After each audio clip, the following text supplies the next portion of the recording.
The Pastor and the Pappy. Hello and welcome to episode 6 of The Pastor and the Pappy.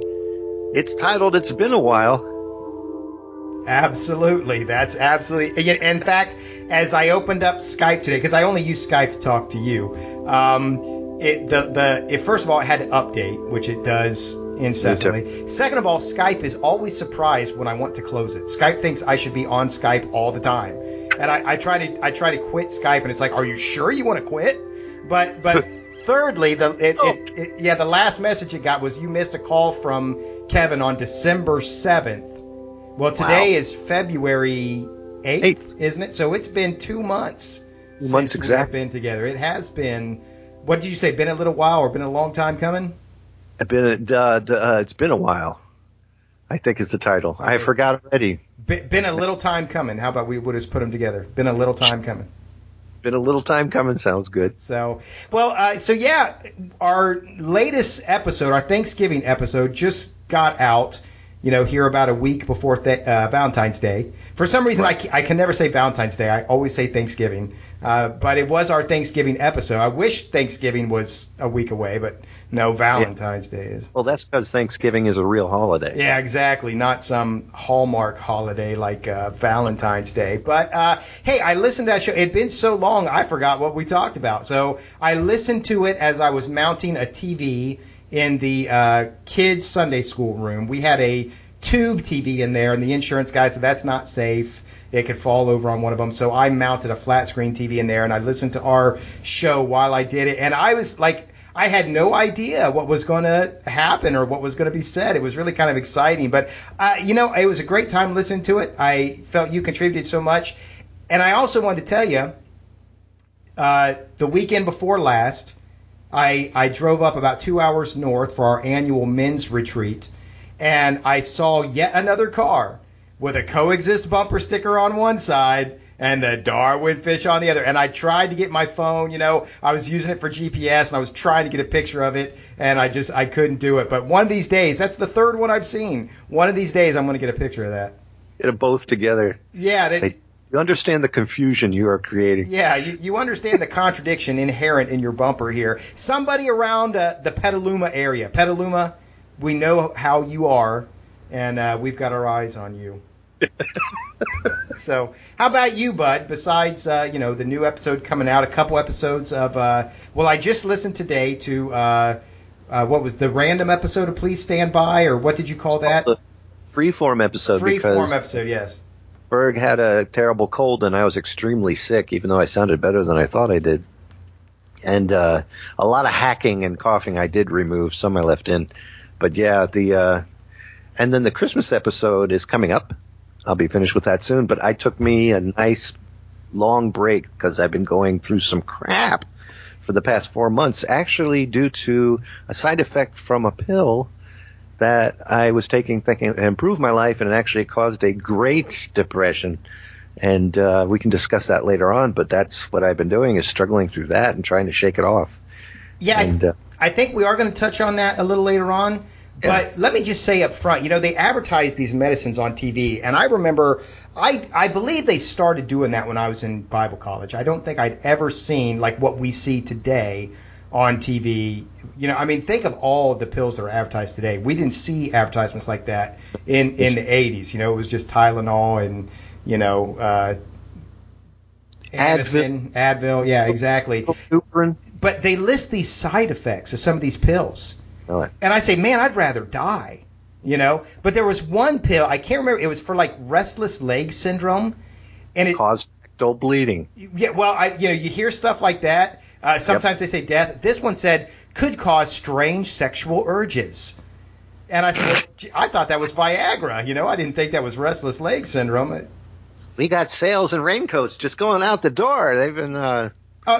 You just gave guys across the country, the perfect excuse. Honey, it wasn't me. It wasn't me. It was the Viridolin that you gave me, that caused that strange sexual urge. Blame it all on Viridolin, baby. Restless leg syndrome. Well, I was taking something that was supposed to give me, it's no secret that I have multiple sclerosis, so I took an attention pill. And the attention pill, which was supposed to let me sleep better at night because I was sleeping all during the day as well, taking a lot of naps, which I am famous for. And this pill is supposed to keep me alert, awake during the day, and then sleep very, very well at night. And that's what it did for about a month. And then the second month, it started not doing that. And then by the third month, it started doing all kinds of other things. And talking about mounting TVs and strange sexual urges. Hey, I don't want to put those two together. I love TV, but that's a little extreme for me. Did you watch the Super Bowl? I actually got to see a little bit of it up until Lady Gaga, and then after that I watched. I missed the grand catch that changed the entire system. Well, it was a catch, and it was also a quarterback sack on the Falcons. I'm a lifelong Patriots fan. Ever since I started watching football, I didn't, being from Ohio, being from Columbus, I was in between Cincinnati and Cleveland. I didn't want to get in that fight, so I just said I picked the Patriots, and they weren't good when I picked them. And then we went through the Drew Bledsoe era, and then Tom Brady and five. But I wanted the Falcons to win because, to me, there's no thrill for the Patriots to win.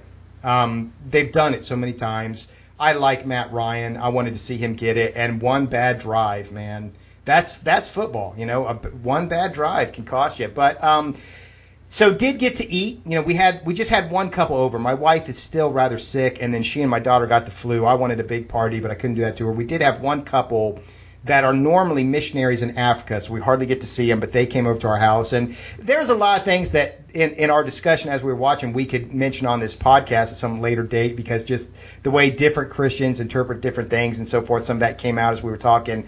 But the biggest thing out of the party is I drank a 2-liter of Pepsi. And I don't do that. I used to do that every day when I was, in my 20s. And after they left, man, my head started to pound. Ugh, I can't do it anymore. A caffeine headache or a sugar high? I don't know. It's been happening.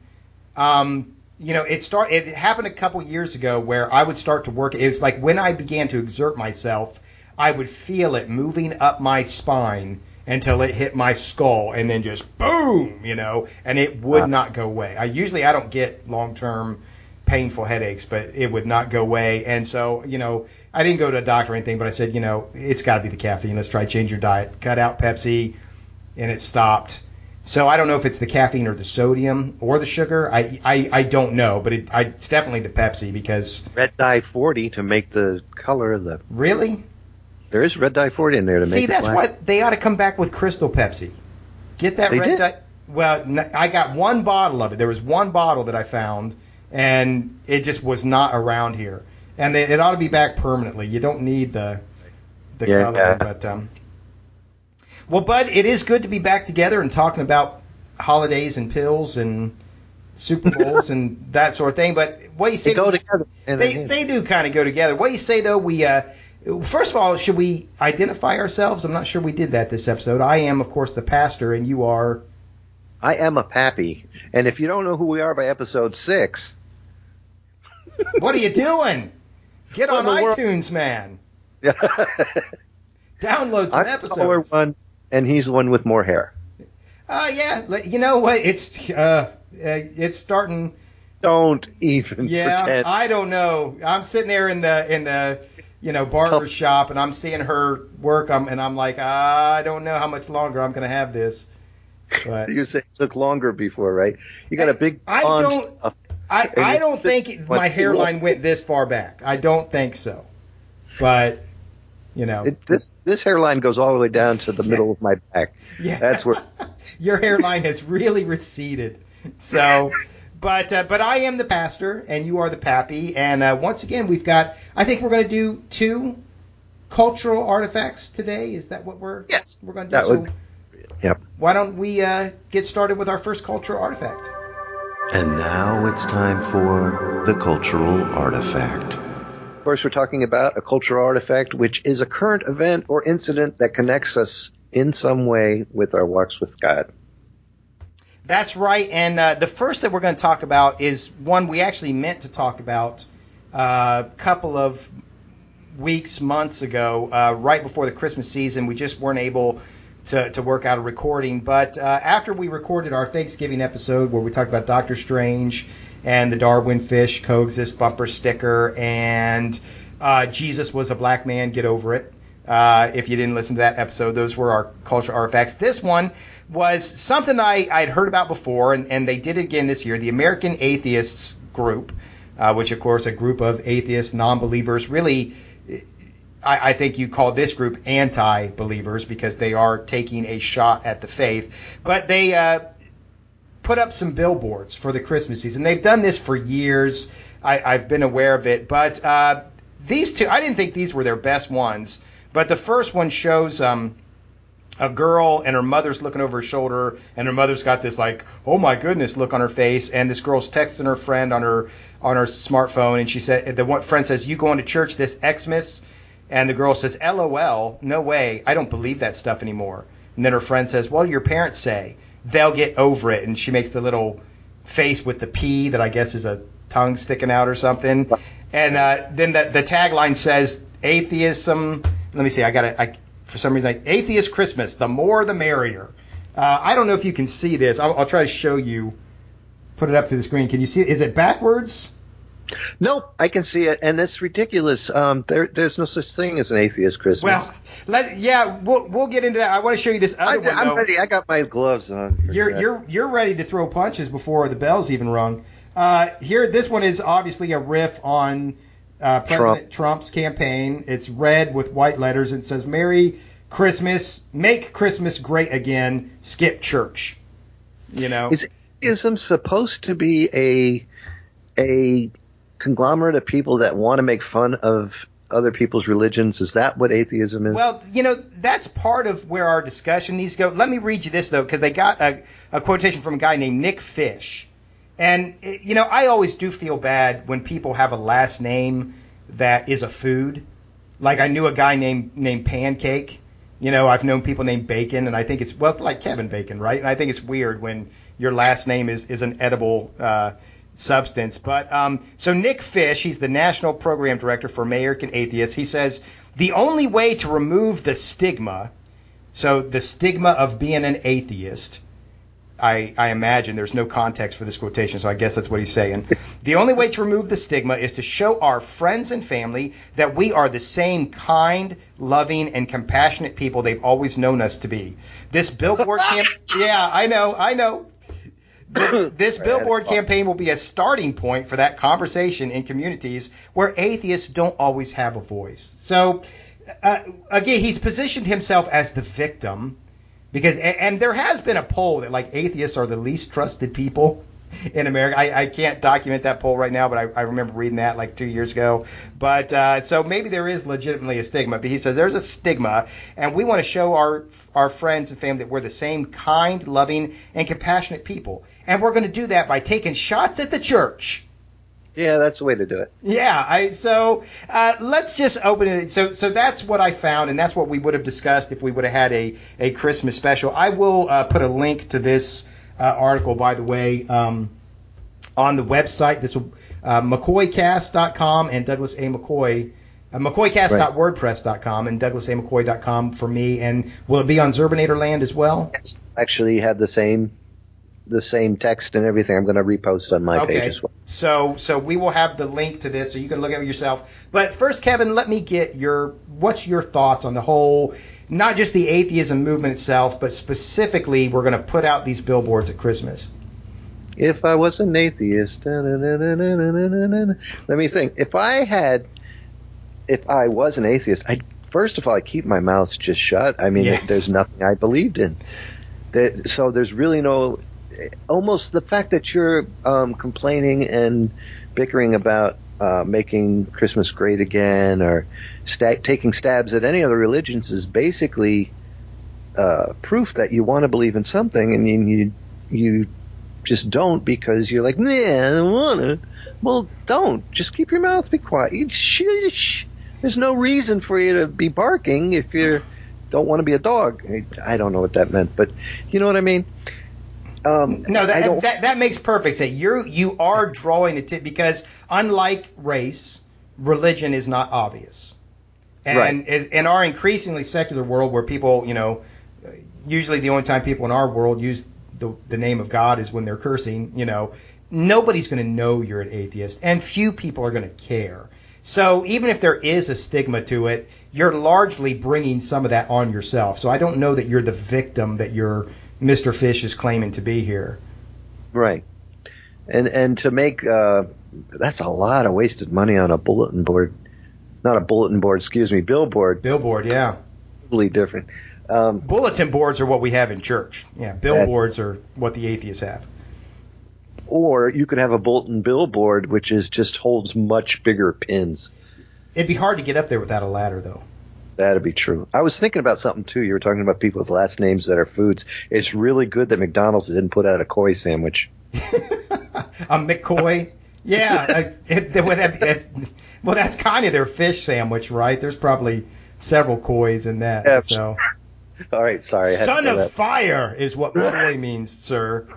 Son of I, which is fire. Son of fire. That's me. Much better than fish or bacon or pancake, Yeah, that's much worse. But I just find it loud and annoying, and it doesn't prove any points, and you're just a shot in the dark in that situation. It's sad. Yeah, you know what? Again, I daily read my Bible and pray, and I do that not as a good deed, not thinking that gets me to heaven, because that's not what it's about, but because I believe I receive input from the Lord. I believe as I read, the Holy Spirit shows me things that he wants me to see that day. So my reading this week was in Acts 17. In Acts 17, Paul is working in Ephesus, and he's being very effective, and people are turning away from witchcraft, and they burn their parchments and scrolls which had spells on them, and they are not worshiping the idols anymore. Well, this silversmith named Demetrius, who has business making idols, stirs up trouble against Paul, and there's a big riot. And one of the things it says in Acts 17, it says most of the people didn't know why they were there. So they're there shouting, "Great is Diana of the Ephesians! Great is Artemis!" And they didn't know if they were fighting the Jews or the Christians. They didn't know what the whole matter was really about. I sense something similar here to this. There is not a war on atheists. No, there isn't. I don't go to war against anybody. I don't try to coerce, control, exploit, enslave anybody. People come to me. If they want what I have, I will give it to them. If they don't, I will leave them alone. So to me, this is, an unprovoked shot. There was no reason for you to go out and attack this is, they're saying, hey, we're kind and we're nice and compassionate. Well, why are you belittling Christians? You've got the picture of the mother with a shocked look on her face. It's again the same presupposition we talked about with Jesus as a black man, get over it. You're expecting that I'm going to be shocked. You're expecting that I'm going to be offended. You nice, compassionate, kind person, you're doing that intentionally, trying to shock and offend me. So I really don't get it. I also don't think these were their best ones. I think last year's were a little better. They had a little girl writing a letter to Santa saying, "Dear Santa, all I want for Christmas is to not go to church." And it's just, I don't know if they're aiming this at kids, but kids are going to be influenced by their parents if they're right. Atheists or not. But the real thing that I think about this, and then we'll move on to something else, is it really is counterproductive for the atheist group. But besides being contradictory and silly and unnecessary and rather rude, it's going to come back to get. So one of the things that we know about God is that he always takes the weapons of the enemy and uses them against the enemy. So in Habakkuk depicts Satan coming at God with a spear, and God, like this judo master, sidesteps the spear, hits it, turns it around, and stabs Satan with it. I think the same thing. I don't think you are convincing people that you're kind, nice, compassionate. I don't think you're converting anybody to your cause. I think this is overreach, and I think people are tired of overreach. I don't want to get political, but I do think that's what led to the election results that we got, that there was an overreach in our society, and people, not just wanting their rights, but wanting to infringe upon the rights of others, and the others finally got tired of it. and said, nope, we're not putting up with it anymore. So Yeah. people put up with a lot, but eventually they get tired of overreach. God puts up with a lot, but eventually he takes the weapons of the enemy, turns against them. I think this is going to turn people off to atheism more than it's going to convince them that atheists are nice and kind and compassionate. One more thing to say about it, though, so Sure. the whole idea behind this atheism, behind these Christmas billboards is the church is forcing things upon you. You're being forced to go to church. You're being forced to be good. They had one billboard one year, though. I don't know if it's last year, maybe it's 2015, because they've been doing this for multiple years. But it said Christmas is about friends, family, fellowship, and all these things. Okay, well, you're telling me what to do. Because maybe I want to say Christmas is for me to sit in the corner and watch pornography. Oh, no, you just told me I got to go spend time with my friends and family. Well, that's not what I want to do on Christmas, so now you're telling me I have to do so. So they get this, we called it a keister burr in the last episode. That's probably going to be a Pappy in the podcast staple term there. But they get this burr up their butt about, oh, you're telling me what to do. But all of human life, all of human interaction is us sharing our ideas with each other, trying to influence each other in some ways telling each other what to do. Yeah. And so get over it. It's not that huge of an infringement upon your life. Yeah, it's not. And I would think that would just equal failure.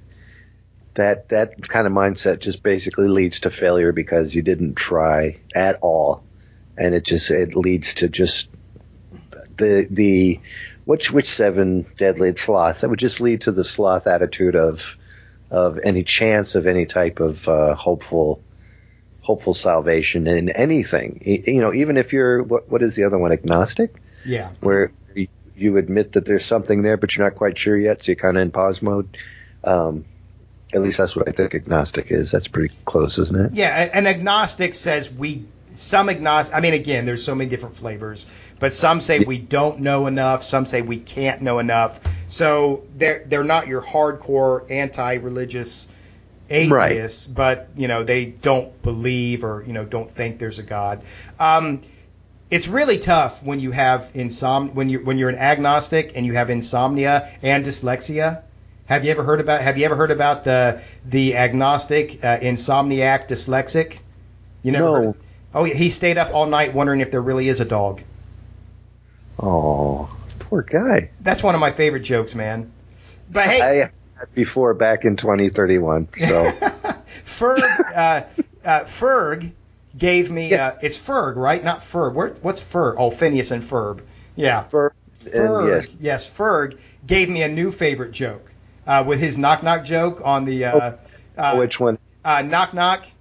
Who's there? To who? To whom?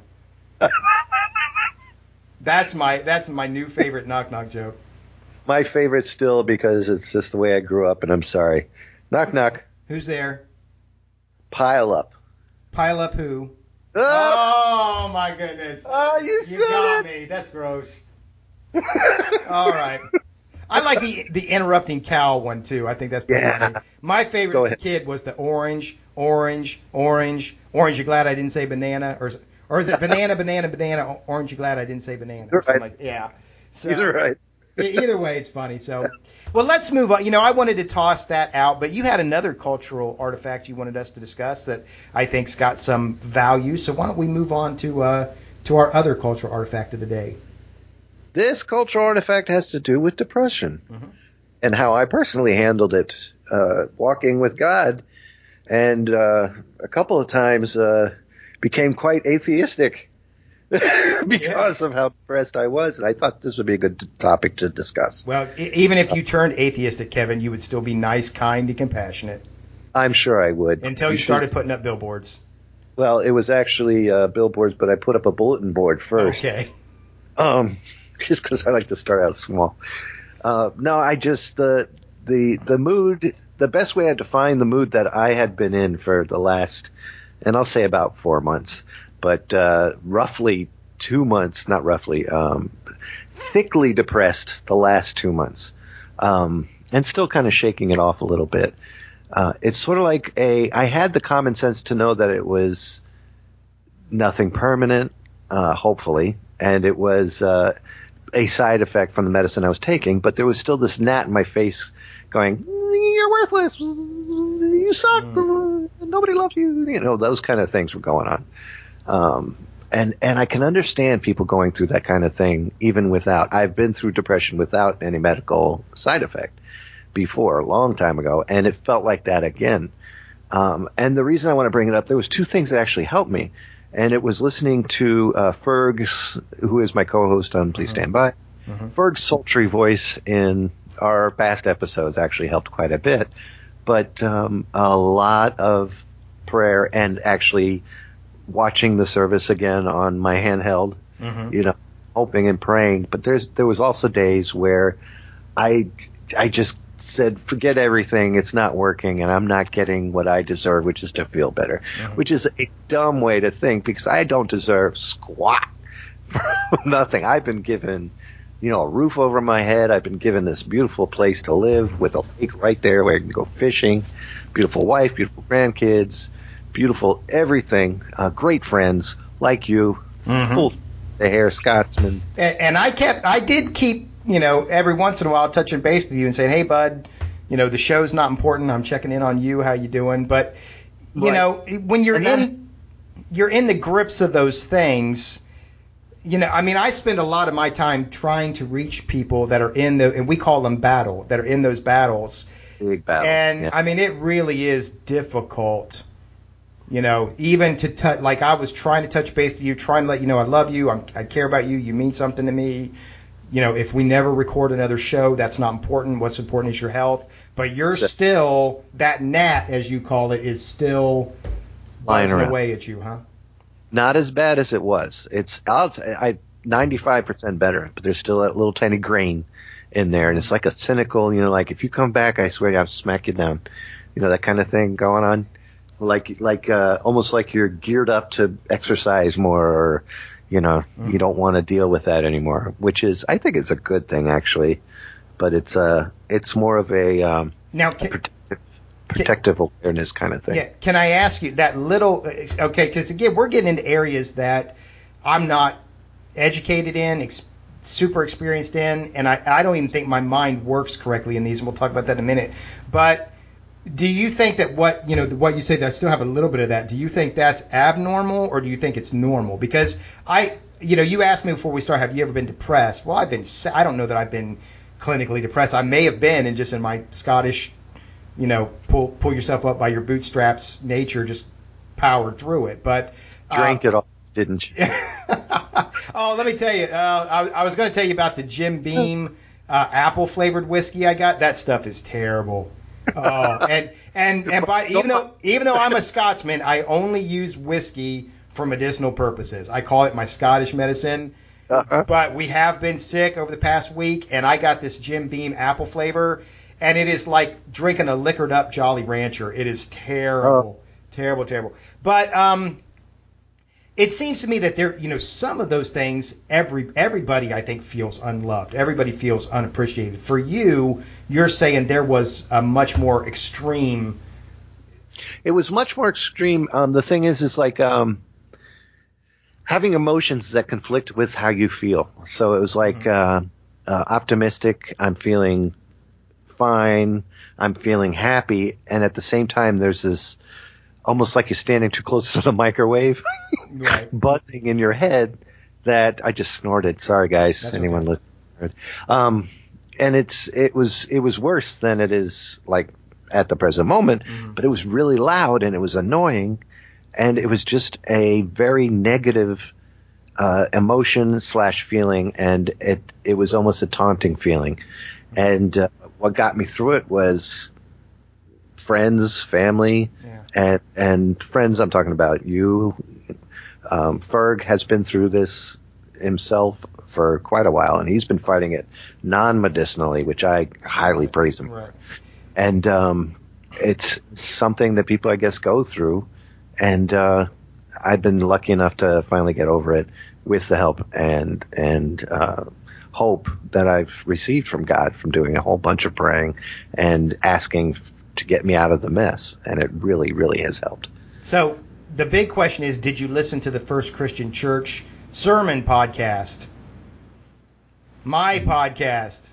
Sure, I do. See. Somebody's lying. Somebody, there you go. That would have solved all the problems that you had. No, it would not have. But what's that? Any topic that would relate? Oh lately? No, I not really. I was going through Christmas. I can't even remember what I did for Christmas, quite honestly. Now I'm going through Why I Believe, and I've got a lot of good comments on that. I'm going to wrap that up in the next couple weeks. But so how do you feel?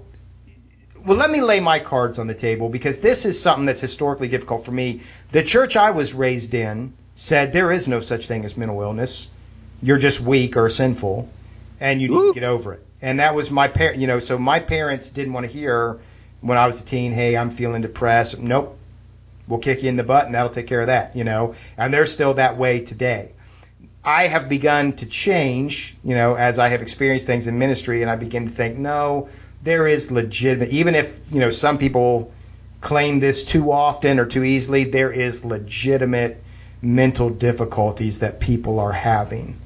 And if I can interject really quick, in the time that I've known you, we've had discussions where you have been down for maybe a week and a half worth of just a disparaging moment or two. I think it's a while back, but we've talked about that. Yeah.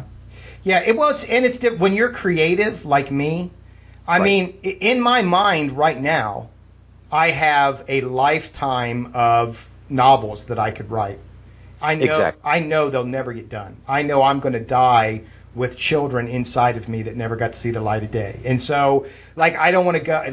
I didn't want to go to the movies this week, because I know if I'm going in the movie, I'm watching somebody else who got the chance to do what I want to do, and that's just going to depress me, But nothing to the extent of I cannot get out of bed. Nothing to the extent of I cannot function. Now, again, I'm pretty tough. My mentor was praying for, and I'm not saying that's easy. I'm just saying I may be so tough that I will injure myself, in my desire to move forward. My mentor was praying for me a couple of months ago. He was praying over me, and he said, God, you got to help Doug. He's so strong, and yet he's so weak, which I think is true. Depending on how you flip it, I'm really, really strong or really, really weak, which means you've got a fracture point in there somewhere.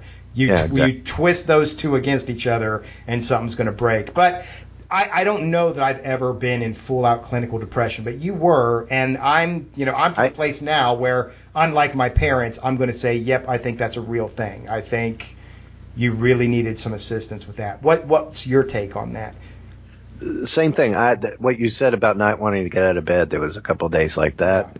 I'd get up and I'd look at everything that had to be done, which is what took so long with some of the podcasts. They sat there. God bless Kevin McLaughlin. For Christmas, he overheard me on one of my shows talk about the fact that I needed a mixing board. Look at that. He got me a new USB mixing board, and K-Mac is a great guy. Bless Kevin McLaughlin. We got to get. He's always on Twitter promoting us we've never done anything for him that I'm aware of. So it's just every email he says, please keep podcasting. That's what we're doing for him, because he's a truck driver and he loves listening. Just out of the blue, he came and said, hey, check out Crazy Creepy Cool Movies. It's like, well, thank you, and it's sweetheart. So we love K-Mac. But he gave me this stuff and I got it, and I didn't know what to do. Yeah. And I just sat there I'm using it today. But you don't. So, my parents would say depression is anti-faith, or any type of mental illness is anti-faith. You're really sinning by giving into this. You should trust God, be strong, buck up, blah, blah, blah. Same way. Your mom would be the same way? Yeah. How did you see this fitting in with your faith? Because there are some Christians that cannot harmonize the two, that think that negative feelings do not belong in the faith. Did you question it all? Did you say, no, this is just the road God's allowed me to go down? What describe to me? Most of the time, yes, I would say this is the road that I'm just going down at the present moment. Okay. I knew it had to do with medicine. I knew that it was for some reason I always knew it was going to be temporary if I just figured this out. Mm-hmm. But the impatience sets in, and then that's where religion goes out the window, or faith, I should say, goes out the window. And you're just like, why do I got to deal with this? Why this, that, and the other? Not like forsaken. I never had that limit where it's like, oh, I've been playing it all. I'm sick and tired of this, that, and the other. And it's ridiculous. And I never reached that point, thank God. But it got pretty close, and it's just it's weird to reach that point, and then the next day you just feel like a bad hangover. It's like, why did I act that way over something so stupid? And it's a matter of grabbing your bootstraps and getting out of it, like you were saying. Right. And you just got to buck up and be strong enough to know the difference, that this is something that is just. But at the same time, there is an illness component of it as well. I mean, like, if your arm is broken, you cannot buck up and I mean, you like if your arm is broken out on the street, you may have to be strong enough to get yourself in the car and get to the hospital, but eventually you need a cast. Eventually you need it set. Eventually you need stitches or being strong will not heal you. Do you feel it's the same way with depression? Because, see, I think from my parents' perspective, depression is in your mind, it's in your thoughts. But what I'm coming to feel or believe is that, hey, our mind is fallen just like our body and just like our world is fallen.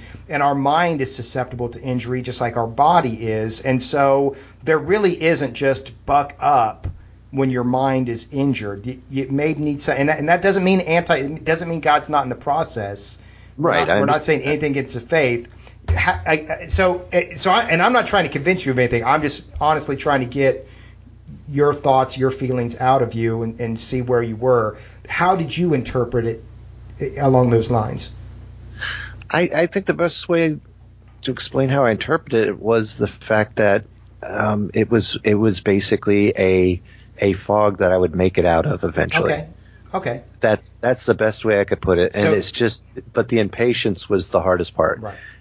But you didn't see it, because my parents would say you're sinning by being in that fog. No, because I have multiple sclerosis, so there's times where I can't walk. Right. There's times where I can't think of my next sentence. Right. Which is very, very popular in most of my podcasts. You'll see me get lost constantly. Well, I don't think that's in. That's obviously a mental deficiency because of the MS.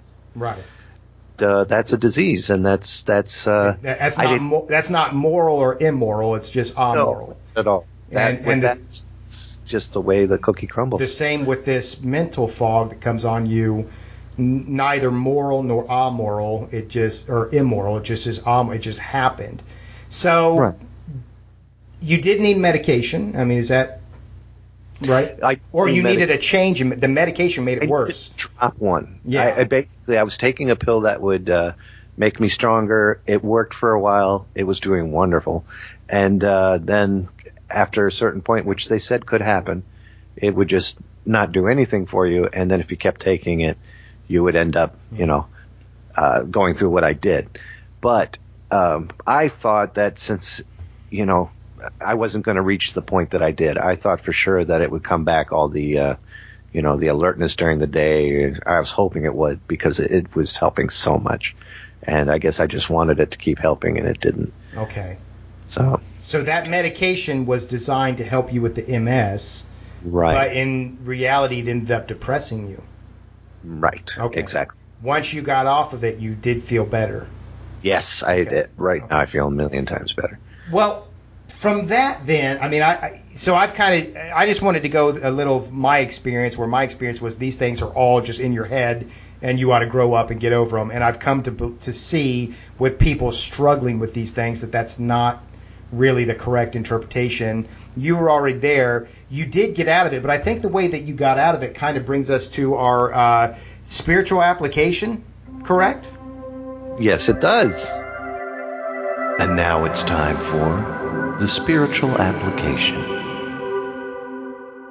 And this is how we respond as men of God to our situation that we went through, and how we apply it to our lives. And that's what I had to do. It took friends, love, understanding, just kindness. I'm looking around at all the stuff Kevin got me for Christmas. Yeah. like kindness and sweetness too. He was very sweet. And Ferg giving me time on the phone, giving me time on Boxer here and there. You checking in on days when I really needed to be checked on. My buddy Mark Little sending me a picture with a compassionate smile. That was the greatest thing, and I look at it from time to time when I'm down, and it's just this beautiful picture of him going, "It's okay, Kev." And it's a smile on his face. That's all it is. And I'm just like, "Thanks, man. That's very cool." And I'll look at it from time to time. And it's just, and to me, that's God touching me in person. Mm-hmm. Absolutely. Well, I mean, if I could speak on that from the other side, me checking in on you, that's not Doug being a nice, kind, compassionate guy. Like Nick Fish of the Atheist Organization says, we are nice, we are kind, we're compassionate. No, I'm not. What I am is I'm a kingdom agent. I am an agent. So, atheists are always saying we can be good without God. And no, being good's not the point. I do the work of the kingdom of God, which Jesus started and passed on me to continue. So the way, when I got in contact with you, what really happened was I'm sitting there saying, how can I do kingdom work today? How can I do something for the kingdom in this moment? You come to my mind, whether, just because you're in my mind or because the Spirit potentially brings you to my mind. And I say, I'm going to Vox Kevin. Hey, how are you? Love you. Hope you're, so to reinforce what you're saying there, the Lord really was working for you. He was working in me to reach out to give something to you. So that's me. I think it's worth stressing, as tied to our other point, that this was not just me being kind, compassionate, nice. This was me being a kingdom agent. But it's worth stressing for you that, hey, there's a story in Daniel, and it's really strange, and I can't interpret it all. But Daniel had been praying for something, and he didn't get an answer. And then finally, weeks later, this angel comes and appears to him and says, Daniel, we've been trying to get through to you, but there was battle, and we were prevented. And, how that works with a sovereign God, an omnipotent God, I'm not sure. Probably has something to do with free will, to quote Time Bandits. But the Lord is working for you. The point of that story is that the Lord is working for you even if you don't see it. And so all these things that you're listing, it'd be easy to say, you just hold on to those things and you get through them. But I think in reality, these were things the Lord was doing for you that rescued you and brought you out. Come back to me on that. Throw some I'll throw ideas something at you. Yeah, throw some. The time you called me up when you drank all that Jim Beam apple, and you was like, is there I love you so That much. is not true. I did not drink all that Jim Beam apple because Here's to you, buddy. Hey, I have never been intoxicated. I've never even been tipsy because I don't really like the taste of alcohol. But we used to slaughter Dad raised cows and pigs. We used to slaughter them with these Bosnians, and their tradition was to drink plum brandy as you're slaughtering. And they gave some of that to me, and I said, how could anybody ever get drunk? Because this tastes like cough syrup, And I know. And the Jim Beam apple wasn't far behind. A liquored up lifesaver is not plum brandy for the slaughter. Come join us. Yeah. That's the but I think, to answer your question, I'm sorry to cut. No. We like to have fun because the Lord has made us to have fun as well as to do kingdom work. So we like to have fun. But you asked me, how do I take that? I also think that God has instilled in you since birth a certain level of compassion. You're not announcing. Sure.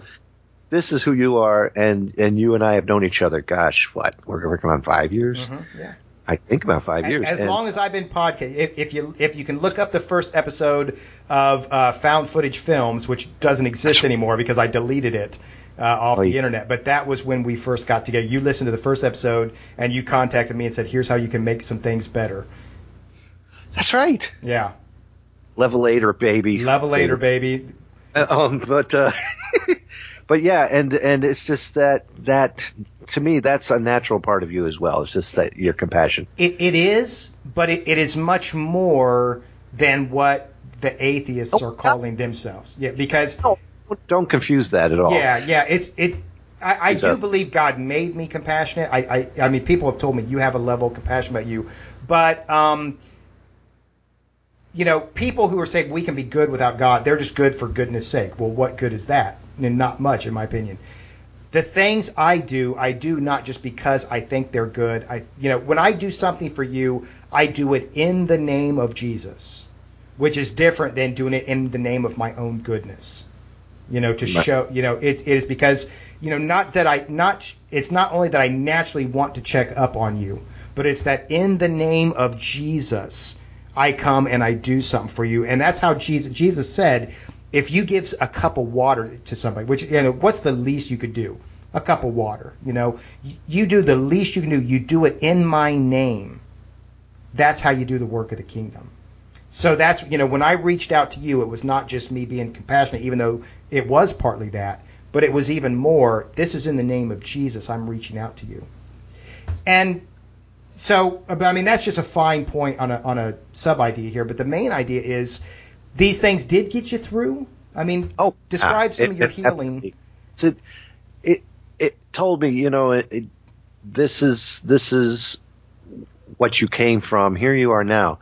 And you're going back to where you came from. Mm-hmm. And where I came from was, I know it sounds overly dramatic, I guess, but where I came from was friendship, love of the group of guys that we hang all out with, our extraordinary podcasters, my buddy Jeff Jamarco. Oh, man, was he sweet as well. I can't leave him out.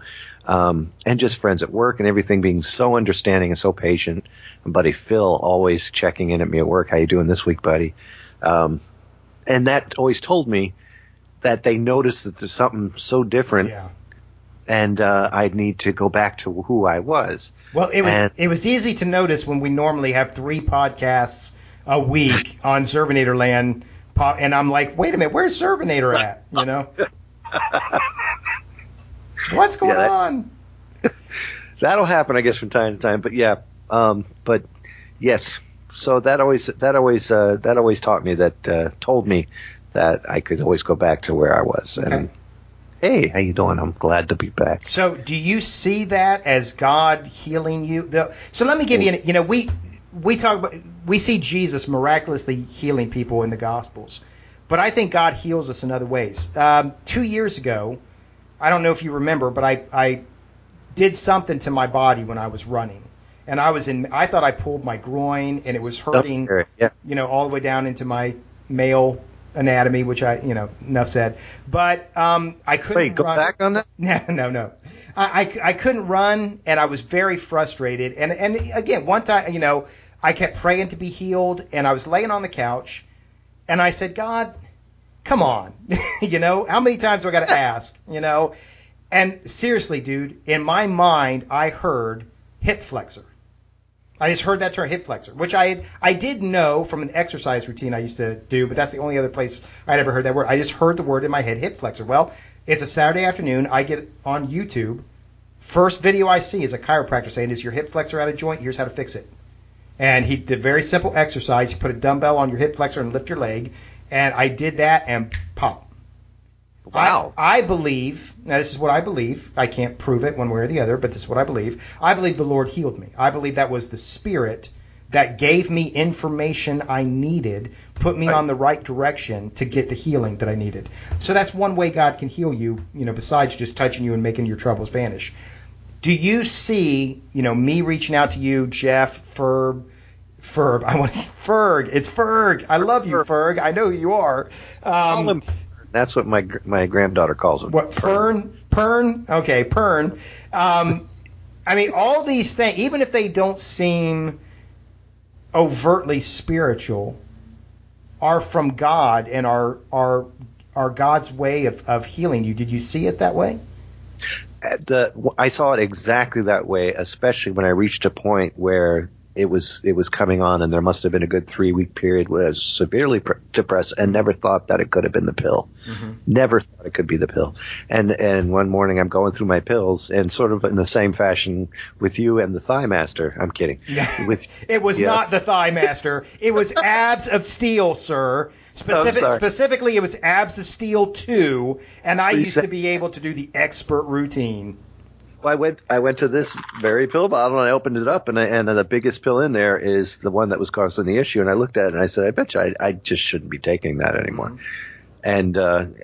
I made an appointment with my doc, and I said, Doc, I'm having issues and mostly depression.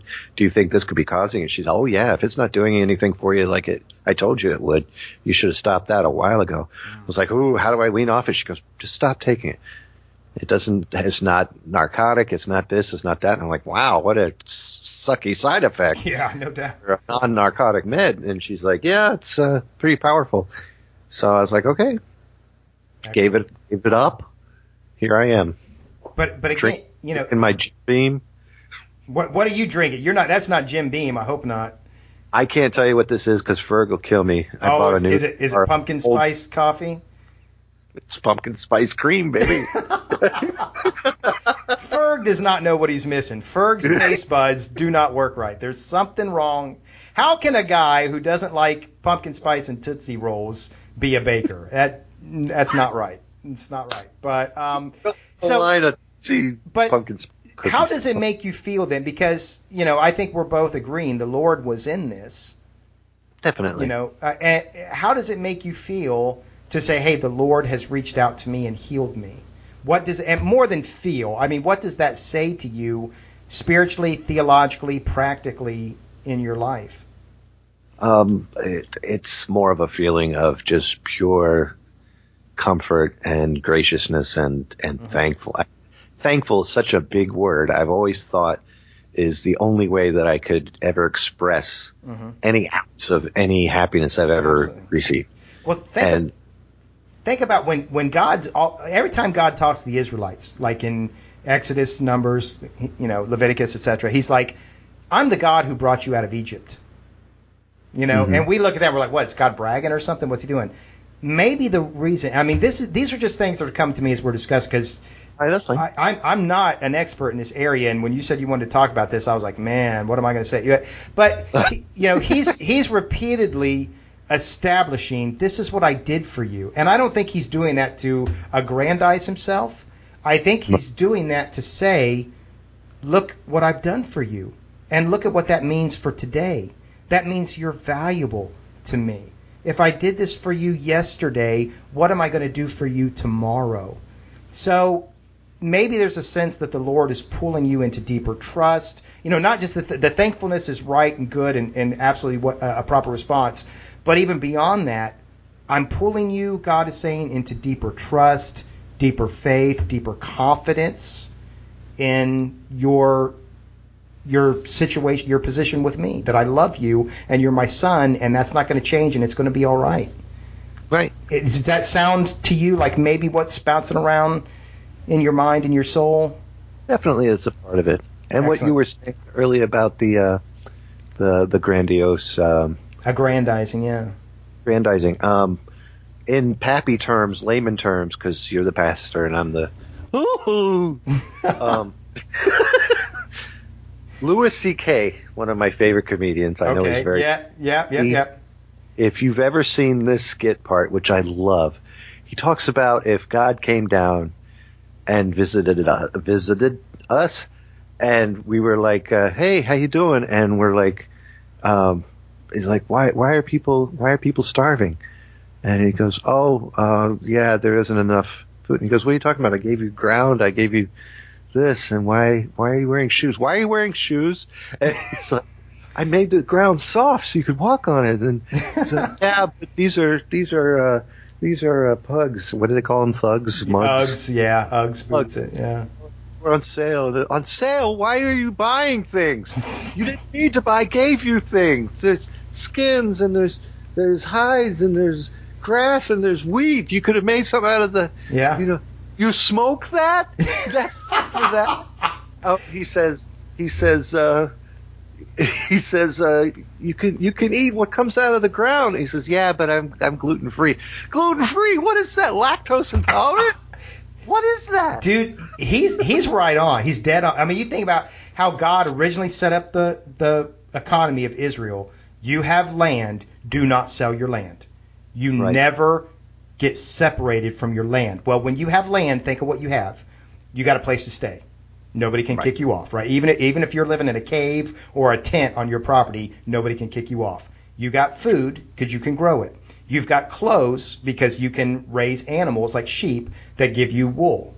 all your True. needs are met. I mean, but we weren't happy with that. We had to have the Uggs and the, tobacco and the Jim Beam apple flavor and those things, So that's the Louis C.K. Routine that I like, which I've used in a sermon, is when he talks about how oh yeah, I've used George Carlin in the sermon too, and this old guy was shaking his head at me and I was like, sorry you don't dig it, bud, but the Louis C.K. Routine, he talks about how we're not thankful.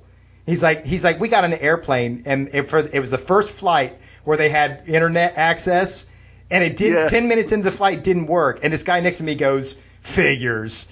And he said, you're upset about something you didn't even know existed 10 minutes ago. And he said, people are complaining about their chair. It doesn't go back far enough. Okay, but did you fly through the air like a bird? He said, did you participate in the miracle of flight? Yeah. Did you participate in the miracle? He said, if you wanted to go from New York to California, you were it took a year, and you were a whole different group when you arrived, and when you let people died and new people were born. Now it takes 5 hours and you're upset because your chair doesn't go back far enough. But, well, I am glad that our lovable fuzzball Zerbinator's back. Yeah. Fuzzball. Sorry that you had to go through what you went through, but I do believe the Lord brought you through it. There is a stigma attached to depression, unlike to atheism, as Mr. Nick says. I hope that eventually in the church we will move away from the view of my parents that there's just something wrong with you if you're depressed, and see it as, hey, the enemy's got lots of tools to use, and this is one of them, and let's help people through it. And I'm glad to be a small part of helping you through the direction of the Lord, and I'm glad you're back to better. Very much, and I do appreciate all the help and the patience too. That's the big thing, the patience. And, which leads us to the moral of the show.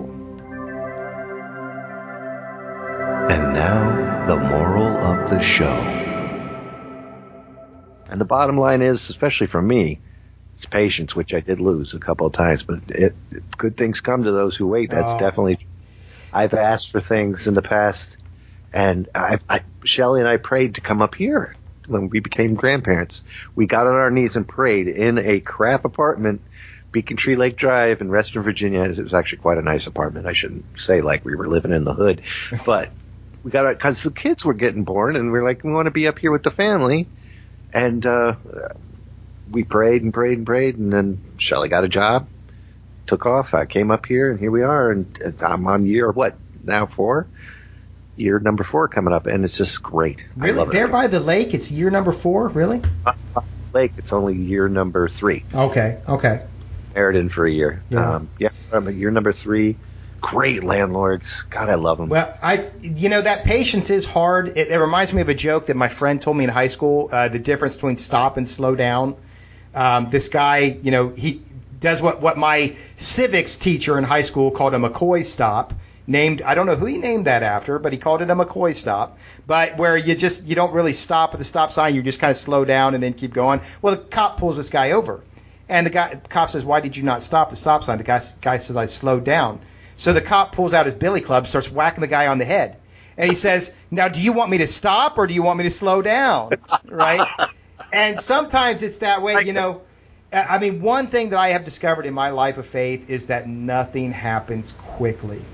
And when you have like my daughter is precocious to the extreme, She never stops making noise, never stops making messes, and I'm a neat freak, quiet guy.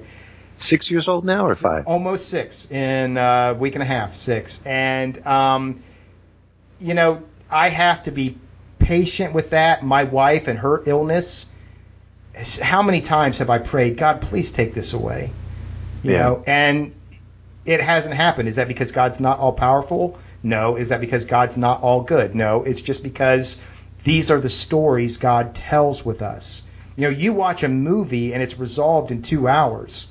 But if you took those same events and put them in real lifetime, it takes a lifetime, So that patience is difficult. I'm glad the Lord's, developing it in you. But even more, I think the Lord's calling to you. Look at what I've done for you. Look at what that means about me and you and us together, and trust in me, So that's a good moral for this one. For the atheist billboards, moral of the story, for us Christians, I would say it's what Paul tells us in, is that 2 Corinthians 10? Do not wage war as the world does. The weapons we fight with are not the weapons of the world. So, they're using aggression, they're using in-your-face, shock tactics. I think by showing the world that we are the real, nice, kind, compassionate ones, and that we're nice, kind, and compassionate in a kingdom way, in the name of Jesus way, these billboards will curl up and float away on the wind, and people will still be coming to church on Christmas and every other Sunday. So that's true. That's Very it. true. That's the moral. Before we go, I want to go back to one more thing just because it has to be said. Okay. Drew Carey would talk about the same thing, a stop sign. It's one that he did. And he was driving, and it was just a terrible storm out, raining like crazy, cats and dogs, lightning and everything. Came up to a stop sign, just went right through it. A cop saw him and chased him down, pulled him over in the middle of the storm, put on his hat and everything, walked up to Jim Carrey, and he goes, "You have any idea why I pulled you over?" And he goes, "Yeah, you have any idea why I ran that stop sign?" He wanted him to come up in the rain. He says, "I can afford it." Yeah. Oh. I thought that was cute. Hey, we've got a couple speed traps here in the neighborhood, and one is the street leading right up to the church, that I go down often if I choose to go out for lunch, whatever. And it was a 100-degree day. And I was like, they've got this little thing that tells you how fast you're going. But once you get 10 miles over the speed limit, it just says slow down. And I wish it would keep going, because I want to see how fast I'm going, I'm trying to peg this thing, and instead it just says slow down. That's why I changed them. Same thing here. Yeah, same exact. That's why they changed them. Huh? Well, I went past it, and the sign was flashing slow down. I'm not paying attention. There's a cop right there, a chip, on his motorcycle. And I just think it was too hot. Yeah, it was a chip. He was CHP, and I think he looked at me and just said, "Nope, 100-degree day. Too hot. Forget it. So, well, brother, we always bring this show to a close as any good Protestant service closes, as any good Catholic service closes, with a closing hymn, a closing song. Tonight's closing hymn. You are selecting that hymn, that song this week. What did you pick for us? I was battling this before the show, and I'm doing it now. I don't know what to pick. I figured I would pick something that had to do with patience. I'm going to give you. I think we're going to go with. It's not really a hymn, but it has to do with patience. I got married late in life, and the reason for that is because I didn't want to, but for me to get married, I went ahead and wrote a song for Shelley as a proposal, and I think that'll be a nice little touch for this show. Wow! All right. So I'll let you. We'll put that at the end of the show tonight, and it's called "If I Had a Question." Okay. Sort of like the cassette that "If I Had a Feeling" by Milhouse's father. Oh, can I borrow a feeling? Can I borrow? Yeah, a feeling? Can I borrow a feeling? Oh my goodness! Can I borrow a feeling? But it's a song I wrote for Shelley, and she had no clue what the song is about because I'm writing songs left and right anyway. And at the end, it asked her to marry me. Excellent. And I got on one knee, and you know what her first answer was? "Are you sure?" Well, my answer was, "I don't know." And then we got married a year later. Heather didn't reply at all. She just cried. And I'm like, eventually you got to say yes or no. So, but hey, that's better than what I thought you were going to go with. You scared me there for a minute. I thought you were going to go with Guns N' Roses, "Patience."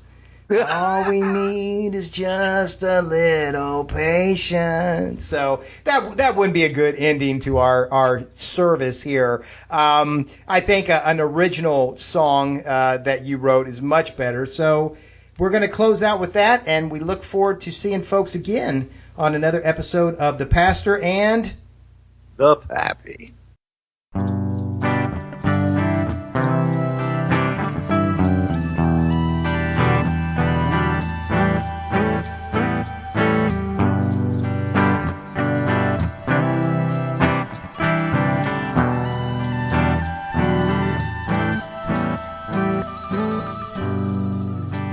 if I had a plan, would you listen to me? And if I had a song, would you sing it for me? And if I touched you, and if I kissed you, and if I held you, would you always be there?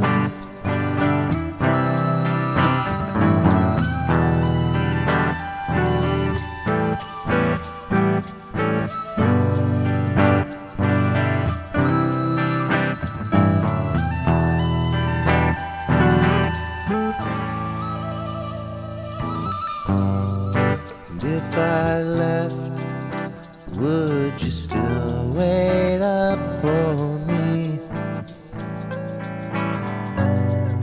And if you left, would you come back home to me? I need you to touch me, I need you to kiss me, I need you to hold me and help me and keep me. I need you to love me like you do.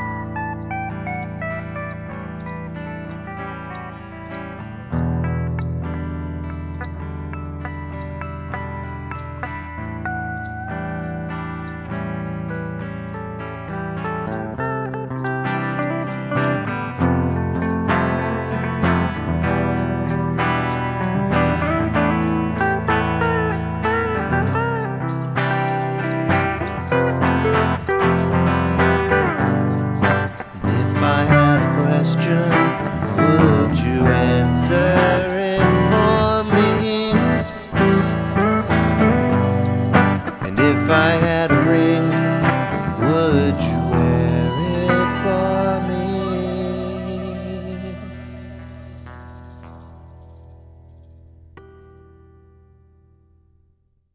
All of Zerbinator's music and podcasts are under the Creative Commons license, which allows retelling and rebroadcasting as long as the author is notified and credited.